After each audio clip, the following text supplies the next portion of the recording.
Olá, o Jornal Panorama está no ar e traz para você as notícias do Parlamento Capixaba. A Assembleia Legislativa discute tratamento forçado para usuários de drogas. Confira. A internação compulsória de usuários de drogas, como forma de tratamento dos dependentes químicos, ganhou espaço nos debates do Parlamento Capixaba em sessão especial realizada na noite desta quinta-feira. A medida está sendo adotada como política pública de enfrentamento às drogas em vários estados brasileiros. A internação compulsória é uma medida forçada, independente da vontade do dependente químico. A medida é permitida por lei federal, mas só pode acontecer com autorização da Justiça e em casos de indicação médica, quando a pessoa não tem domínio sobre a sua condição psicológica e física. A legislação ainda prevê outro tipo de internação, a involuntária, que se dá sem o consentimento do usuário, mas com o pedido da família.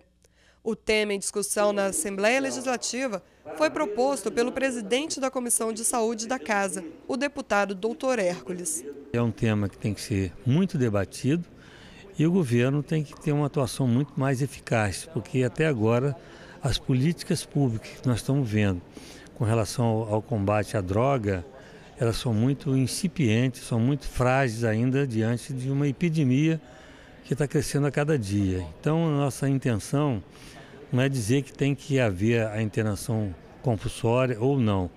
Nossa intenção, como presidente da Comissão de Saúde, é discutir o tema e depois o governo, naturalmente, deverá tomar outras providências no sentido de diminuir o sofrimento dessa população que tem sofrido tanto e os familiares sofrido tanto e que nós queremos melhores dias para ele. O encontro contou com a presença do representante da Coordenação Estadual de Políticas sobre Drogas do Estado de São Paulo, Dr. Felipe Toledo. Ele falou sobre a experiência do governo paulista na abordagem de usuários de drogas. No estado de São Paulo, foi inaugurado em fevereiro deste ano uma unidade social no CRATOD, o Centro de Referência de Álcool, Tabaco e Outras Drogas, voltada especialmente para o atendimento de usuários de drogas.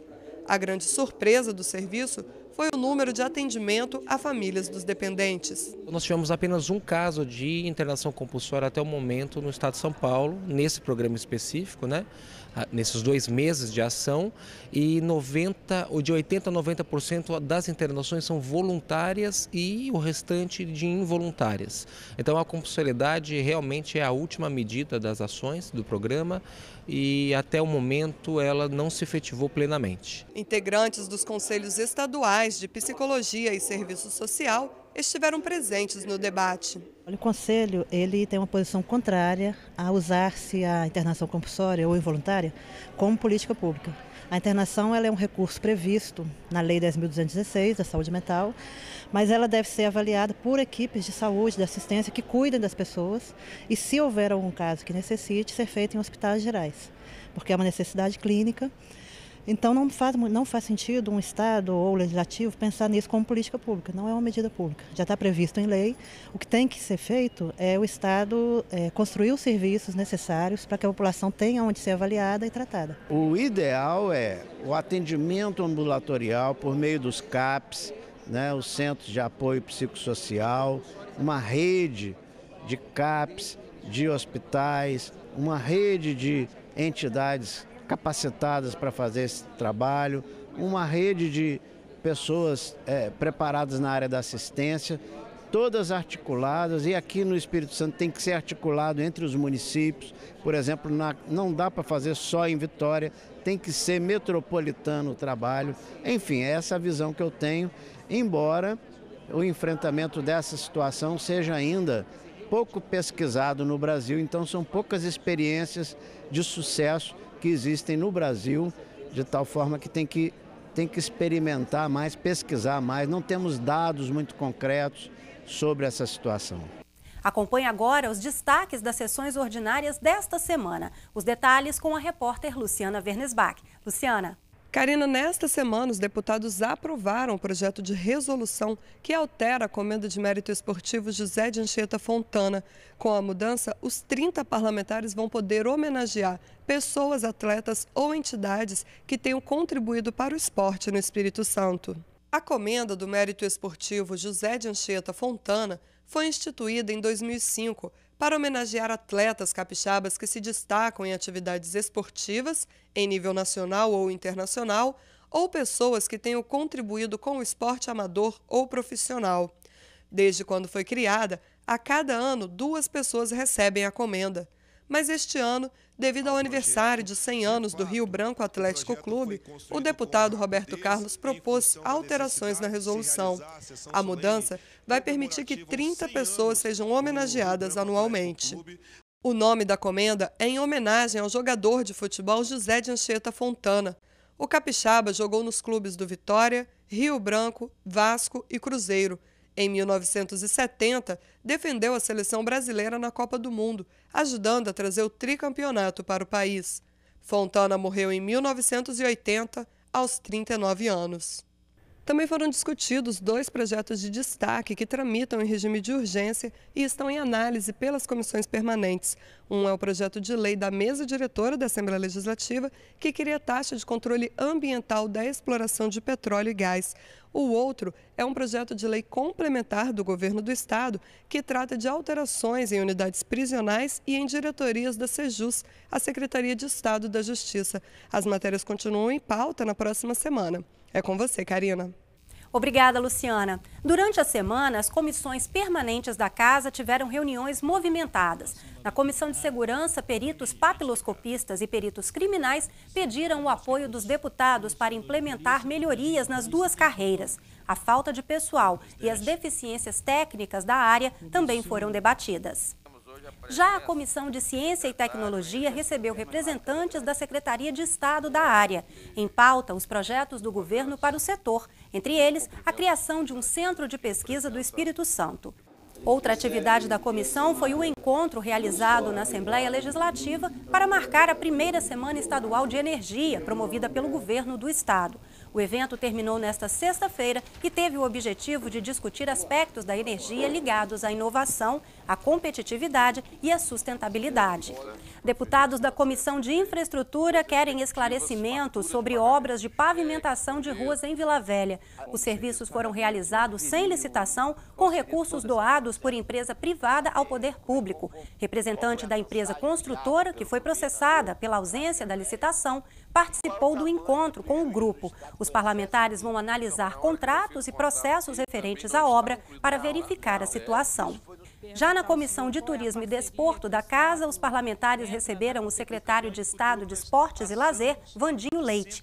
Em debate, as ações de inclusão social do governo por meio do esporte, como os projetos Campeões do Futuro e Esporte pela Paz. 18 matérias foram aprovadas durante a reunião da Comissão de Cidadania da Casa. Entre elas, 2 projetos que tratam de concursos públicos no Estado. Uma proposta proíbe a realização dos processos seletivos somente para cadastro de reserva. A outra matéria garante a posse dos aprovados quando houver atrasos nos exames médicos feitos pelo Sistema Único de Saúde. Comissão de Justiça aprova a constitucionalidade de 6 matérias. Uma delas proíbe o acúmulo das funções de motorista e cobrador no transporte público. Outros 2 projetos tratam de normas para as instituições de ensino superior. Um obriga a divulgação da gratuidade na emissão de certificados e diplomas para os alunos. E o outro determina a devolução do valor de matrícula para quem desistir do curso até 7 dias antes do início das aulas. Confira agora as sessões especiais e solenes realizadas pela Casa durante a semana. Os 178 anos da Polícia Militar do Espírito Santo, comemorados em 6 de abril, levam o Parlamento Capixaba a realizar sessão solene. No evento foram homenageados 27 policiais de destaque no exercício da profissão. Sessão especial debate mudanças para permitir que qualquer cidadão possa concorrer a uma vaga no Tribunal de Contas do Estado. O evento contou com a participação de representantes da sociedade civil e discutiu o projeto de resolução que tramita na Casa e garante a candidatura para a vaga de conselheiro sem a necessidade de indicação formal de parlamentares. A matéria é de autoria do deputado Dr. Hércules. Apesar das anunciadas perdas financeiras para o Espírito Santo por causa da ameaça da redistribuição dos royalties de petróleo e das mudanças no Fundap, a situação do Estado vem sendo considerada positiva por alguns parlamentares. Quem fala sobre o assunto é o deputado Genivaldo Lievori. Nós, homens e mulheres, temos que ter muita esperança para melhorar o nosso Estado, o nosso país, especialmente o nosso Estado do Espírito Santo. Nós temos ouvido alguns pronunciamentos, alguns discursos na mídia, tratando o Espírito Santo como um Estado coitadinho. Nós não somos coitadinhos, nós somos um Estado que eu digo que nós não somos ricos, estamos ricos. Eu me refiro, quando eu falo isso, à exploração do petróleo no Espírito Santo. Nos últimos 10 anos, a Petrobras investiu bilhões aqui para aumentar a exploração de petróleo. Não só a Petrobras, mas outras empresas que têm a concessão para explorar. E isso significou dinheiro para o Estado. Em 10 anos, em 2004, nós arrecadamos pouco mais, o Estado arrecadou, fora os municípios, pouco mais de 60 milhões de royalties de petróleo e participação especial. Já em 2010, de 64 milhões, nós pulamos para 533 milhões. 2010. Em 2011, dobramos, foi mais de 1 bilhão. E em 2012, ano passado, recebemos mais de 1,5 bilhão de royalties de participação especial. Portanto, são recursos novos que brotam da terra, não é imposto, é parte da riqueza que Deus colocou para nós e foi explorada pelos homens, pelas empresas e que virou recurso público. Então, o que nós precisamos discutir para esse Estado, qual projeto de educação pública de qualidade nós temos? Como podemos melhorar a saúde pública? Como podemos diminuir a violência que está ceifando o nosso jovem? É esse o projeto que precisamos discutir com a sociedade. Porque discutir que nós somos coitadinhos, que tem isso e aquilo, não. É ver a nossa realidade e transformar essa realidade. Por isso que eu tenho muita esperança e estou otimista com o nosso Estado. E o Jornal Panorama fica por aqui, mas você pode continuar acompanhando o trabalho dos parlamentares pelo site, Twitter ou Facebook. Obrigada pela sua companhia e até o nosso próximo encontro.